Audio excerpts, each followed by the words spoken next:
आप देख रहे हैं आज तक, आपके साथ मैं हूं अंजना ओम कश्यप और एक बार फिर हम बिहारी लेकर हम आए हैं। मैं और मेरी सहयोगी श्वेता हमारे साथ जुड़ेंगी इस आधे घंटे के बुलेटिन में।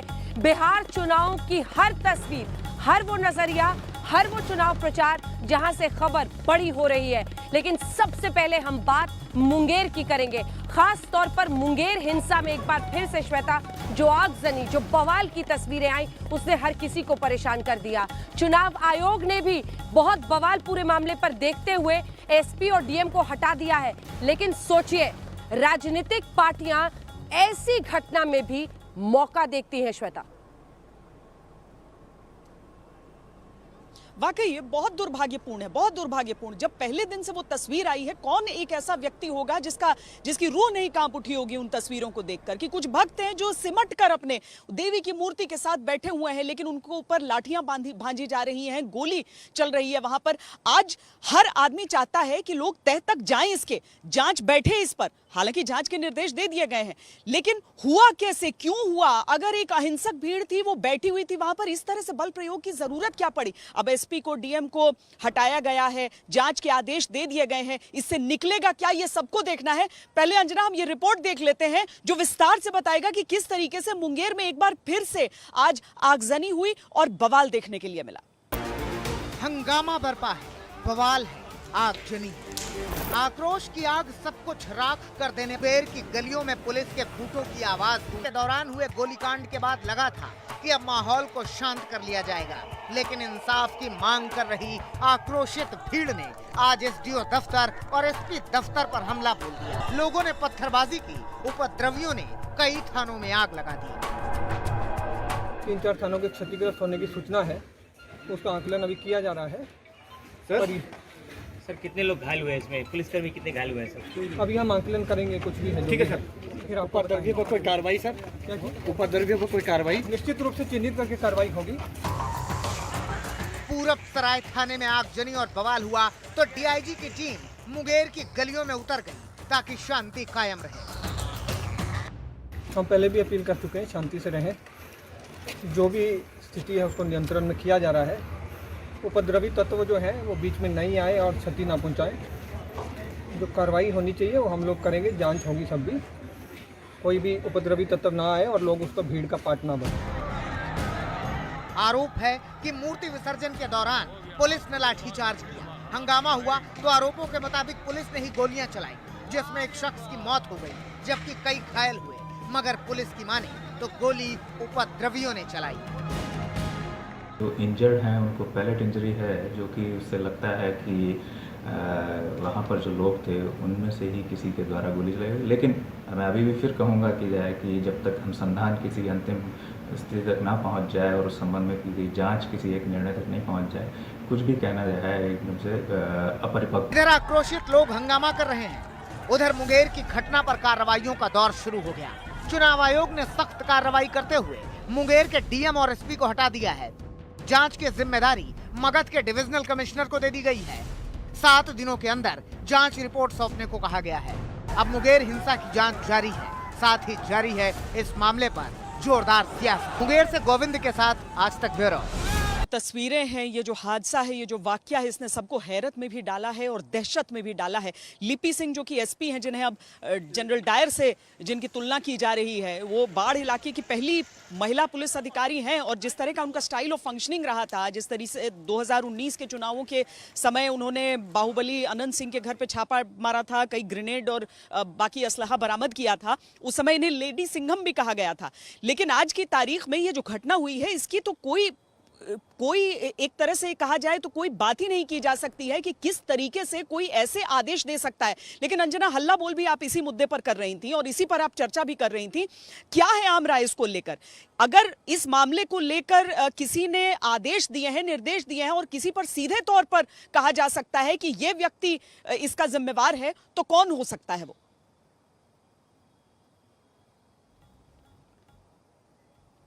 हमारे साथ तमाम मेहमान थे और ख़ास तौर पर हमने इसीलिए कोशिश तो ये की थी कि डीजीपी कोई बिहार के फॉर्म में मिले, लेकिन हमें डीजी उत्तर प्रदेश तैयार हुए इस पर चर्चा करने के लिए। और उन्होंने सिरे से कहा कि जब मॉडल कोड ऑफ कंडक्ट लग जाता है उसके बाद से चुनाव आयोग के तहत कहने को तो रहता है, लेकिन एडमिनिस्ट्रेशन के तमाम डिसीजंस जो highest officer in place DM और एसपी जो मौके पर होते हैं वही फैसला लेते हैं। और अगर गोली चलाने का फैसला वहां से लिया गया और दिया गया आगे, तो फिर ये फैसला उन्हीं का होगा, वही जिम्मेदार इसके लिए है। लेकिन देखिए ना कैसे पॉलिटिकल कनेक्शन तो ढूंढ ही लिए जाते हैं, क्योंकि लिपि सिंह जो है वो बेटी है, एसपी जरूर है, यूपीएससी के थ्रू आई हैं, लेकिन उनके पिता चूंकि जेडीयू के नेता हैं आरसीपी सिंह, चूंकि रामचंद्र प्रसाद राज्यसभा के सांसद भी हैं जेडीयू की तरफ से, इसीलिए ये पूरा सियासी कनेक्शन। लेकिन मैंने यही सवाल फिर उन तमाम नेताओं से पूछा कि आप क्या कह रहे हैं कि क्या वहां से लिपि सिंह ने अपने पिता को फोन किया, पिता ने नीतीश से पूछा, फिर वहां से सिग्नल आया, इस तरह की बात करना। और मुंगेर को आप देखिए ना, जो लोग मुंगेर को जानते हैं श्वेता, वो जानते हैं कि यहाँ पर अवैध हथियारों का कारोबार किस तरह से रहा है। हमने अनेकों रिपोर्ट्स की हैं, मुंगेर में सांप्रदायिक हिंसा का भी एक इतिहास रहा है।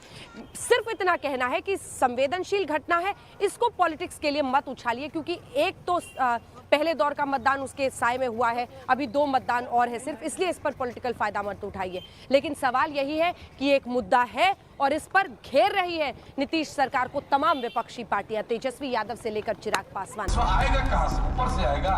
नीतीश जी, आप थक चुके हो, आपसे बिहार संभलने वाला नहीं है। मौसम में नेताओं की जुबान तेज है, कोई जंगल राज के नाम पर डरा रहा है तो कोई बेरोजगारी और लॉ एंड ऑर्डर का हवाला दे रहा है। तेजस्वी के तीखे तेवर के बीच आरजेडी की ओर से नीतीश कुमार को रिटायरमेंट लेने की सलाह दी गई है।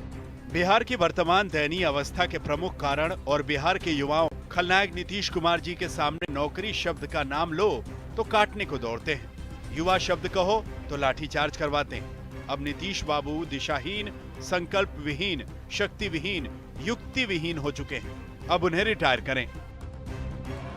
रैलियों में तेजस्वी से लेकर चिराग तक नीतीश कुमार पर लगातार 15 साल जो व्यक्ति रोजगार नहीं दिया, कारखाना नहीं लगाया, गरीबी नहीं मिटाया, वो अगला 5 साल क्या करेगी? अरे नीतीश कुमार जी रोजगार दे देते तो बिहार में रहता, कहीं बाहर नहीं जाता, अच्छा कॉलेज यूनिवर्सिटी बनता तो बिहार में रहता, अच्छा अस्पताल बनता तो बिहार में रहता। हर गरीब व्यक्ति के हाथ में आय नहीं आएगी, कमाई नहीं करेगा, तब तक बिहार से हम लोग गरीबी नहीं हटा सकते और मुख्यमंत्री ये काम नहीं करते। उधर नीतीश भी रैलियों में भड़के नजर आ रहे हैं, जो बार बार आपा खो रहे हैं। यहाँ पर ये सब हल्ला मत करो, तुमको अगर वोट नहीं देना है मत दो, बिल्कुल। लेकिन जरा बताइए भाई, हल्ला कर रहा है सही है कि गलत है? जरा बोलिए जोर से। अब सुन लिया ना, जिसके लिए आए हो यहाँ पर उसका वोट और बर्बाद करोगे। बिहार में पहले चरण का मतदान हो चुका है। आगे की लड़ाई के लिए पार्टियों ने हमले तेज कर दिए हैं। जाति, रोजगार, गरीबी, जंगल राज, हर वो मुद्दे जो वोटरों को खींच सके, मंचों से जनता तक पहुंचाने की कोशिश की जा रही है। भाषाएं मर्यादा खो रही हैं। राजनीतिक नीतीश के अनुभव को रिटायरमेंट की नसीहत दी जा रही है, तो तेजस्वी के युवा चेहरे को लालू के जंगल राज का इतिहास याद दिलाया जा रहा है।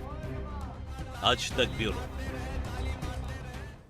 बड़ी पेचीदा सी स्थिति हो जाती है यहाँ पर।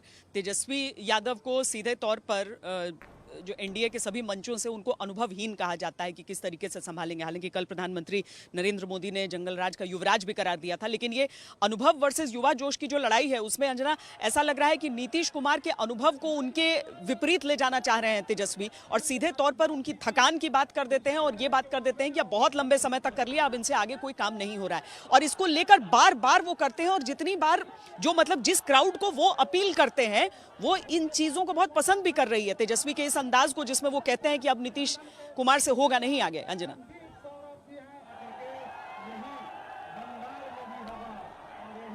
बिल्कुल, क्योंकि 15 साल की एंटी इनकम्बेंसी है और चौथी बार सीएम की रेस में है नीतीश कुमार। इसका फायदा उठाते हैं तेजस्वी, और शायद जो लोगों में ये भावना है कि क्या हुआ, नीतीश कुमार को फिर मौका दिया जाए नहीं दिया जाए, वही जो फ्लोटिंग वोटर्स होते हैं उनको वो रिझाने की कोशिश करते हैं। लेकिन बहुत इंटरेस्टिंग था क्योंकि बीते दिन प्रधानमंत्री ने जंगल राज का युवराज उन्हें कहा, और आज राज तिलक का कारवां पहुंचा है छपरा। छपरा देखिए पारंपरिक रूप से सीट रहा है अभी पिछले कुछ दशकों से लालू प्रसाद यादव का। हालांकि इस जगह को तो याद किया जाता है छपरा से 20-25 किलोमीटर दूर सितारा दियाब के लिए, जहां से जेपी का जहां पर जन्म हुआ था। लेकिन यहाँ पर मौजूदा जो परिस्थिति है उसमें पिछले 1-2 चुनाव से, चाहे वो एक वक्त पर राबड़ी देवी को खुद राजीव प्रताप रूडी ने हरा दिया, चाहे वो उसके बाद यहाँ पर जो विधायक हैं वो भी रणधीर सिंह को हरा दिया यहाँ पर बीजेपी के विधायक ने, तो ऐसे में अब लग रहा है जैसे यहाँ पर छपरा जो गढ़ एक वक्त पर लालू प्रसाद यादव का माना जाता था वो फिसल रहा है उनके हाथ से। तो मैं लोगों से बीच सड़कों पर गई श्वेता, ये जानने के लिए कि उनका क्या अब मानना है, क्या उनके पास कोई वजह है खास कि अब वो आरजेडी को पूरी तरह से निगेट कर रहे हैं, उसको नहीं वोट देना चाहते हैं, किस पर उनको अब भरोसा है, ये हमने इस रिपोर्ट के जरिए जानने की कोशिश की है। अपने दर्शकों को दिखाते हैं। प्रसाद की प्रतिमा के आगे छपरा के मेन चौराहे पर हम इस वक्त मौजूद हैं। लालू प्रसाद यादव का छपरा गढ़ माना जाता था, लेकिन बीते 1-2 चुनावों से भारतीय जनता पार्टी ने आरजेडी को पीछे छोड़कर यहां पर अपना वर्चस्व बनाया है। इस बार जब चौथी बार नीतीश कुमार एनडीए का हिस्सा बनकर मुख्यमंत्री की रेस में शामिल हैं, तो छपरा की जनता क्या सोचती है उनके बारे में, या फिर लालू प्रसाद यादव के लाल तेजस्वी यादव के बारे में, आइए छपरा की जनता से। सड़क किनारे ठेले की मिठाई में जिसमें आपको लड्डू से लेकर रसगुल्ले, रबड़ी सब कुछ दिखाई दे रहा है, वहां से जनता की आवाज आप तक पहुंचाते हैं। क्या लगता है कौन जीतेगा इस बार, किसका पलड़ा भारी है? नरेंद्र मोदी या नीतीश कुमार, मतलब प्रधानमंत्री है, मुख्यमंत्री वही नीतीश कुमार रहेंगे। विनाश कर दिए नीतीश कुमार छपरा में, आरजेडी तेजस्वी। हम तो मोदी जी की तरफ से विकास बहुत हुआ है छपरा में। तो नीतीश कुमार करेंगे ना प्रधानमंत्री, तो मोदी जी तो प्रधानमंत्री। हाँ, तो नीतीश कुमार भी बहुत विकास किया है। अभी तक छपरा में जो भी काम हुआ है वो लालू यादव के द्वारा ही हुआ है। यूनिवर्सिटी का काम हो, यहाँ से राबड़ी देवी क्यों हार गई? हारने का कारण जो है ना, ये जो मोदी लहर था उस समय, मोदी लहर होने के कारण विकास हुआ है छपरा में। क्या है आपका मुद्दा, क्या है, किस पर भरोसा? यहाँ पे कोई विकास नहीं है। आज से जो 15 साल 20 साल पहले जो छपरा था वो आज भी है। परिवारवाद के कारण राजद खत्म हुए जा रहा है और जातिवाद के कारण। सरकार किसी का भी हो, मगर सेंट्रल से जो गवर्नमेंट है और स्टेट से होगी तभी हमारे विकास, बिहार की विकास हो सकती है। क्या लगता है किस पर भरोसा होता है? किसको कहा जाए बताइए, किसी को जितवाओ तो ये अपने रहता है, लेमटेन का दासा है, कोई विकास नहीं हुआ है। चुनाव में आप लोगों को किस पर भरोसा हो रहा है, क्या लग रहा है? बेशक मोदी जी पे एंड सीएन गुप्ता पे, ऑब्वियसली, क्योंकि क्यों काम कर रहे हैं मोदी जी, हम लोग फुली सेटिस्फाइड हैं इनसे। एक वक्त पर लालू प्रसाद यादव का गढ़ था, अब बिल्कुल नहीं, उनसे तो हम लोगों ने 5 साल में बिल्कुल जंगल राज था, सो अभी तक हम लोगों ने भूला नहीं है कि उन्होंने कितना गंदा वाला काम किया है। सबको गद्दी चाहिए, बस सब एक जैसे हैं जी। तो छपरा की गलियों पर हमने लोगों से जाना क्या उनकी राय है, क्या सोच है। एक वक्त पर लालू का गढ़ था, लेकिन अब उसे जंगल राज के तौर पर लोग याद रखते हैं। हालांकि ये भी उनका कहना है कि किसी भी पार्टी ने पूरी तरह से उनकी जो उम्मीदें थी उस पर वो खरे नहीं उतरे हैं। कैमरामैन संजय के साथ अंजना ओम कश्यप, छपरा आज तक। मुझे लगता है इलेक्शन दर इलेक्शन हम लोग इन तमाम शहरों में जाते हैं। छपरा क्योंकि यहाँ पर अब राजीव प्रताप रूडी एक वक्त पर सांसद थे, सारण से हैं, और एक स्किल डेवलपमेंट मिनिस्टर भी वो रहे थे, तो हमने कोशिश की कि वहाँ पर भी जाके देखें कि क्या चल रहा है, क्या नहीं हो रहा है। देखिए श्वेता, अगर इस पूरे इलाके को देखें, छपरा, सिताब दियारा, जहाँ से जयप्रकाश थे और जेपी ने जो संपूर्ण क्रांति का नारा है, भावी इतिहास हमारा है, एक ऐसे आंदोलन की शुरुआत उन्होंने पूरे बिहार की जो यहाँ के इतिहास के साथ जुड़ गया है, अमिट हो गया है। क्योंकि जितने भी नेता, ये जो नई पीढ़ी हम देख रहे हैं, चाहे वो लालू हो, नीतीश हो, रविशंकर प्रसाद जैसे सभी छात्र युवा के तौर पर उनके साथ जुड़े थे। उनका जन्म यहीं पर सिताब दियारा में हुआ था, लगभग 20-25 किलोमीटर दूर। तो इतिहास का एक बहुत बड़ा हिस्सा छपरा से ही, सोचिए डॉक्टर राजेंद्र प्रसाद, भिखारी ठाकुर जैसे विभूतियों का जो जन्म हुआ है इन जगहों पर। लेकिन जिस तरह का परिवर्तन होना चाहिए वो बहुत दिखता नहीं है, और कई बार बहुत अफसोस भी होता है कि जब हम बिहारी कार्यक्रम में हम लोग इन बिहार के हिस्सों की तस्वीर दिखा रहे हैं तो बहुत कुछ बदला हुआ नहीं दिखाई देता है। जो मूलभूत सुविधाएं हैं, जो ढांचा है, पॉलिटिकल पार्टीज, और ये तो हर जगह ही लोग कहते हैं कि इलेक्शन आया, नेताजी आए, उसके बाद नतारत। ये जब तक ये सांठगांठ नहीं टूटेगा, जब तक निवेश ऐसी जगहों पर नहीं होगा, जब तक शिक्षा, मैं जहाँ से गलियों से गुजर रही हूँ, जबरदस्त जल जमाव है। अब सोचिए आप, मतलब आप डेली जिंदगी में जब ऐसी चीजों से उलझते रहेंगे तो आगे का क्या है। मतलब ये जहां हम जिस स्कूल से बहुत भाभी हमने इसको लाइटिंग वाइटिंग करके बहुत सुंदर बना दिया है, लेकिन इसके चारों तरफ कई इलाके ऐसे हैं जहां पर पानी भरा हुआ है और उसके बगल में फिर पूरा अपार्टमेंट है और वो वैसे ही जल जमाव हुआ है कई हिस्सों में। ट्रैफिक का वही हाल है। ये सूरत नहीं बदलती है, ये बहुत अफसोसनाक होता है, खासतौर पर जब ऐसे शहरों में आप पहुंचे श्वेता जो इतिहास के धरोहर के तौर पर है। मुझे वही लगता है अंजना कि बाकी अगर आप राज्यों में देख लीजिए, अगर कोई एक व्यक्ति अपने संसदीय क्षेत्र को, अपने चुनाव क्षेत्र को, अपने विधानसभा क्षेत्र को डेवलप कर ले तो मुझे लगता है उससे बेहतर मॉडल उसके लिए क्या होगा। और जो बाहर से आकर भी देखेंगे आपके क्षेत्र से पहचाना जाएगा। लोग कहेंगे कि फलां के समय में हुआ था, लेकिन पता नहीं क्यों बिहार में यह परंपरा नहीं रह गई। अगर मुलायम सिंह यादव को क्रिटिसाइज भी इसके लिए किया जाता है, लेकिन सैफई को जाकर देखिए वो अलग तस्वीर नजर आती है। लालू प्रसाद यादव जिस क्षेत्र को अपना कह रहे हैं, जहां से चुनाव लड़ते रहे, इतने समय दबदबा रहा, क्षेत्र तो रहता है आपका, लेकिन वहां पर निशान आपने क्या छोड़े। लेकिन छपरा की आप बात कर रही हैं, पूरे बिहार को देख लीजिए, एकमात्र शहर रह जाता है पटना। जब तक अविभाजित बिहार था तब तो फिर भी झारखंड, रांची, बोकारो 3 वहां के शहर जुड़ जाते थे, लेकिन अब तो पटना को छोड़कर आपको कोई शहर नहीं दिखेगा। छपरा की दिक्कत भी यही, ऐसा नहीं है कि कोई छोटा नाम है। अब पटना में ही पटना साहिब का जो विधानसभा इलाका है अंजना, वहां के दीदारगंज में गई, वहां पर मल्लाहों की बस्ती भी है, कई और लोग भी वहां पर रहते हैं। आप देखेंगे ये रिपोर्ट तो आप हैरान रह जाएंगी। प्रदेश की राजधानी है, आपको देश के सामने एक मिसाल पेश करनी चाहिए।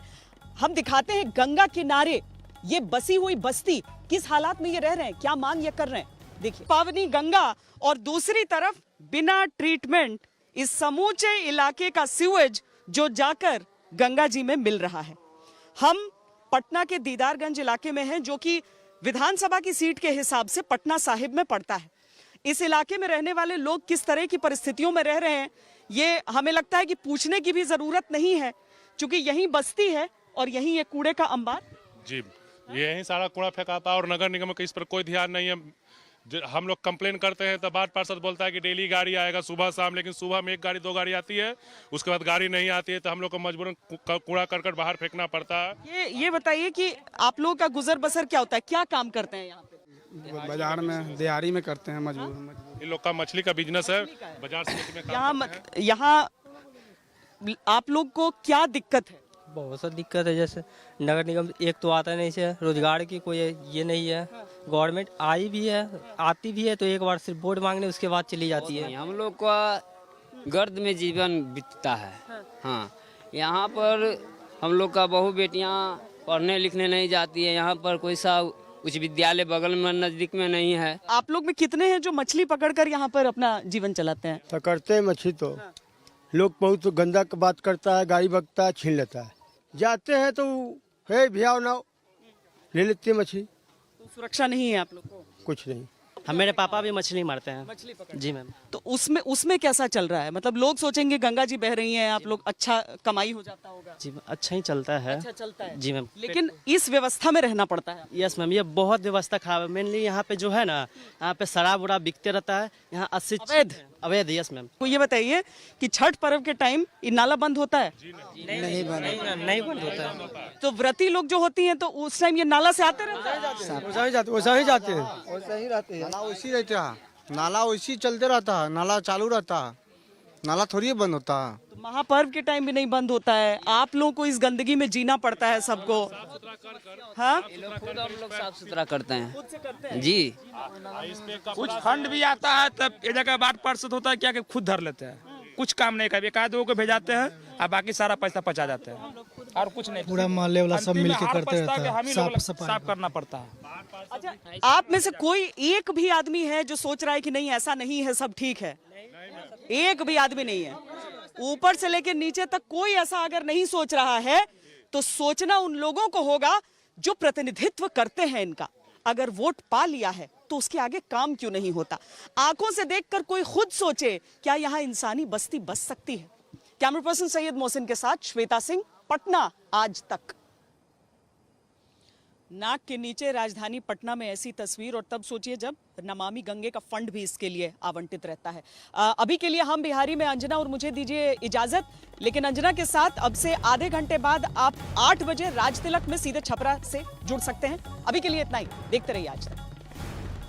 नमस्कार, मैं हूं अंजना ओम कश्यप। हमें उम्मीद है ये वीडियो आपको पसंद आया होगा। लेटेस्ट खबरों के लिए यूं ही देखते रहिए आज तक, और इस वीडियो के पसंद आने पर लाइक, शेयर एंड सब्सक्राइब करना ना भूलें।